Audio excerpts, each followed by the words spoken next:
Marfda ilm markazlari. Marfga yetib olgach, biroz dam oldik. Ota vatan tuproqlari bolaligimizni ham ilm olib, ham jang san'ati bilan shug'ullangan farahli damlarimizni yodga soldi. Qilichbozlikda ma'lum darajaga chiqib, tengi yo'q jangchi bo'lgan Abdullohning otasidan olgan mukofotlarini bo'lishganlarimizni esladim. Do'stim azaldan jo'mard edi. Yarim kun ham hordiq chiqarmasdan bozorga tushib, tijorat ishlariga kirishdik. Har safar kelsak, bir o'zgarishga guvoh bo'lardik. Bu safar bozorda yosh o'g'lonlar ko'payibdi. Ba'zilari otasining ishini davom ettirish uchun bel bog'lagan bo'lsa, ba'zilari yangi shogird tushganlar edi. Mamlakat rivoji uchun tamal toshi qo'yadigan tojirlarning ilk qadamlaridan sevindik. Ular sabab eng kamida oilalari ta'minlanadi. Katta savdogarlari esa olim va ilm ahllariga homiy bo'ladi. Peshin namoziga chiqqanimizda yana bir yangi madrasa ochilgani haqida eshitdik. Bu xabar bizni yanada sevintirdi. Qiziqib bordik, kuzatdik. Xuddi Bag'doddagidek tartib shakllanibdi. Tajvid, tafsir, hadisi shariflar yodlash, til o'rganish va boshqa ilmlarni olish ancha osonlashtirilgan. Hatto talabalarning qulaylik hududida qolib ketmasligi ta'minlangan. Yotishga emas, faqat o'tirib dars qilishga mo'ljallangan kichik xonalarda bir talabaning haftadan ortiq qolishi mumkin emas ekan. Tezda xonasini almashtirishar ekan. Qur'oni Karimni va hadisi shariflarni yodlatishga kuchli e'tibor berilgan. Til o'rgatishga shunday yondashilganki, talablar eng qisqa zamonda arab va boshqa tillarda so'zlashishni o'rganib olishi mumkin. Bizga shu til saboqlari ham yoqib qoldi. Ustozlar talabalarga avvalo to'g'ri o'qishni o'rgatib, keyin qo'llariga o'sha tildagi kitoblarni berib, o'z xonalarida namozdan bo'shagan vaqtlarida tinmay ovoz chiqarib o'qishni buyurar ekan. Natijada bolaning nutqi va eshitishi o'sha tilga moslashar ekan. Keyin ilm markazida forscha, turkcha gaplashish talabalar uchun taqiqlangan. Qoidani buzgan bir hafta hojatxona tozalash, kam uxlab, tahoratga suv tayyorlash, taom pishirish, kir yuvishga mas'ul qilinar ekan. Natijada bola arab tilini o'zlashtirishga intilar ekan. Muhit ham shunga moslashgan. O'qituvchilar ham dars vaqtida chet tilida gapiradi. Mashaalloh. Bu ishlarda ne buyuk foydalar bor. Birinchidan, ortiqcha gapdan qutulish, behuda laqqillash o'rniga ilmga g'ayrat qilish va tezda natijaga erishish. Ikkinchidan, vaqt uvolining oldini olish bor bu uslubda. Biz Vizantiya taraflarida bo'lganimizda talabalarning suhbatlashib, til o'rganishini, jonli muloqot asnosida ko'p vaqtlarini isrof qilishini bilganmiz. Ammo bunga ancha vaqt ketib, umr uvol bo'lardi. Bizdagi uslub esa shunchaki gaplashib o'tirgandan ko'ra amaliy natijaga erishish bor. So'zlar quloqqa yaxshi o'rnashib, talaffuz ravon bo'lgach, lug'atga va so'zlashuvga e'tibor boshlanadi.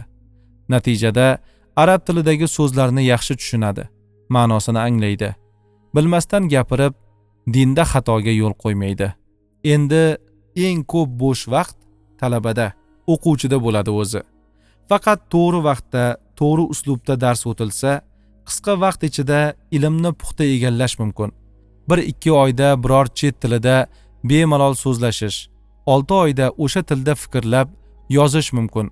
Shunda 5-6 yil talaba bo'lgan odam kamida 5 ta tilni puxta egallaydi. O'z kasbining ustasi bo'ladi. Ayniqsa yosh bolalarga e'tiborni ota-onalar kuchaytirishlari kerak. Aks holda ilm olish uchun eng go'zal vaqtni qo'ldan boy berishadi. Yosh bola yigitlik davriga qadar qori, bir necha tilda erkin so'zlashadigan, nechtadir hunarni puxta egallagan bo'lishi kerak. Shunda jamiyat yuksalib, mamlakat taraqqiy topadi. Ayni damda ota-onalar shuning harakatida. Kelajak avlod ham tarixni yaxshi o'rganib, ilmda g'ayratli bo'lsa, butun boshli davlat yoshlarni ayni bolalik va yoshlik davrini shunchaki yelga uchirmaydi. 18 yoshli navqiron yigit ham oila boqa oladigan, ham mamlakatga naf tegadigan inson bo'ladi. Juda zavqli jarayonlarni ko'rish asnosida ustozlar Abdullohdan talabalar uchun bir ma'ruza qilib berishini so'radi. U rozi bo'ldi. Hamma to'plangach, so'z boshladi. Sizlarni ko'rib, bolaligim, yoshligim esimga tushdi. Qur'oni Karimni yodlab bo'lgach, arab tilini juda tez o'zlashtirib, otamdan sovg'a olgandim. Bugun sizlarga qarab, ilmga qalblari ochiq, g'ayratli, shijoatli ekaningizdan, vaqtlaringizni to'g'ri ishlarga sarflanayotganingizdan sevinyapman. Azamatlarim, ilmni birovga yaxshi ko'rinish, kimdandir ta'ma uchun o'rganmang. Aksincha, xolis Allohim uchun o'rganing. Shunda rizqni kutmagan joylaringizdan Alloh taolo yetkazadi. Ilmni chala qilib, boshqa ishga o'tib ketmang. Chunki jamiyatda ilmni oxiriga yetkazmagan o'rtacha insonlar ko'p. Sizlar yaxshisi go'zal anglagani va kuchlisi bo'ling. Shunda ochilajak imkon eshiklari sizlarni uzoq kuttirmaydi. Ustozlaringiz, ota-onangizga sidqi dildan xizmat qiling. Ularning duolarini oling. Ota-ona taningizni tarbiyalasa, ustozlaringiz ruhingizni kamolga yetkazadi. Shuning uchun xalqimizda ustoz otangdan ulug' degan gap bor.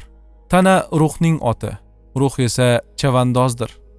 Qo'rqamanki kelajakda ustozlarga lozim darajada hurmat ko'rsatilmay, ota-onalar izzat qilinmay, nomusulmonlarning ta'ziqlari ostida ezilmasin avlodlar. Sizlar bugun g'ayrat qilib, o'rganganlaringizga amalda sobit qadam bo'lsangiz, tarbiyali bo'lib, yaxshi odobni avlodlaringizga meros qoldirsangiz, ishonamanki, minglarcha yil musulmonlar obod mamlakatlar quradi va farovon yashaydi. Ilmda orqada qolmang. O'rganayotgan ilmingizni oxiriga yetkazing. Shunda olim bo'lasiz. Bog'bonmisiz? Har faslda shunga yarasha ish bilan mashg'ul bo'ling. To'xtamang. Qattiq sovuq vaqtlarda bog'da azon aytilsa, mevalarga zarar yetmasligi isbotlangan. Baraka uchun bog'ingiz ichida azon ayting. Namozlar o'qing. Dehqonmisiz? Tuproq ilmini o'rganing. Olim bo'lsang takror qil, dehqon bo'lsang shudgor qil degan gap bor. Yerning holatini bilib, shunga mos yondashing. O'tgan yilgidan bu yilgidan kelasi yil hosilingiz ko'proq bo'lishiga, ham o'zingizga, ham o'zgalarga foyda keltirishga g'ayrat qiling. Tarjimonmisiz? Arab, fors, turk tillarini puxta o'rganing. Ilmiy uslublar, atamalar, tijoriy masalalar va bozorni tushuning. Aks holda so'zlovchining maqsadini suhbatdoshiga yetkaza olmaysiz. Natijada ilm istagan chala ilmli bo'ladi. Tijoriy muzokaradagilar kelishuvga erisha olmaydi. Eshitganmizki, ba'zi tarjimonlar ishini yaxshi uddalolmaganidan ularga ishi tushganlar o'zlari til o'rganishga kirishibdi. Ayniqsa, davlat ahamiyatiga ega masalalarda tarjimon yanada diqqatli bo'lishi, siyosatni tushunishi kerak. Shunda ikki davlat orasida iliq munosabat shakllanadi va osoyishta muhitdan xalq manfaat ko'radi. Qaysi biringiz olim, qaysi biringiz tojir, kim amaldor u kim tilmoch bo'lishini bilmaymiz. Ammo umidimiz har biringiz bizdan keyingilarning hayotlarini yengillatadigan, o'z kasbining ustasi, yetuk mutaxassis bo'lishingizdir. Minglab tolibiy ilm yetishtiradigan olimlar, adolatli amaldor, maqtagulik tilmoch, qahramonliklari asarlarda bitiladigan zo'r jangchi bo'lishlaringizni istaymiz. So'zlarimni yodda tuting. Ha, darvoqi bir muddat marfdamiz. Kimning biror savoli yoki muammosi bo'lsa, eshigimiz ochiq. Allohim xayrli harakatlaringizga behisob barakalar bersin. U yerdan chiqayotganimizda yuzlab o'g'lonlarning ko'zlarida endigina qilingan sog'lom niyatlari va shunga mos harakat qilmoq uchun shijoatlari yonib turardi. Qalbimizda ajib bir sevinch tuyib, do'konga borgandan keyin ham ilm dargohlarining rivoji haqida suhbatlashdik. Bu orada ehtiyojmand talabalar, ularning ota-onalari, o'qituvchi, ustozlarning hojatlarini chiqardik. Abdulloh ular boshqa ishlarga chalg'imasin deb so'raganlardan ortig'ini ulashdi. Muhtojligini sezdirmaydigan ustozlar va talabalarga ham necha ming tangalarni hisobchidan berib yubordi. Bag'dodga qaytar vaqtimiz kelib, yo'lga tushdik. Savdo karvonimiz doimgidek bizdan oldin otlangan. kengliklarning ufqqa tutashgan yo'llarida ketar ekanmiz, xuddi qushdek parvoz qilayotgandek edik. Yo'lda yana qanday xayrli ishlar va solih insonlar uchrarkin. Bu galgi taassurotlarimizni ne go'zal jumlalar bilan qog'ozga tushirarkanmiz. Allohimning marhamati bilan 2 kunimiz hech bir xil o'tmayapti. Yo ilm olamiz, yo dars o'tamiz, yo tijorat qilamiz, yo ihson va hadyalar beramiz. Shu tariqa ot yeldirib, biz ko'zlagan manzilimiz sari davom etdik.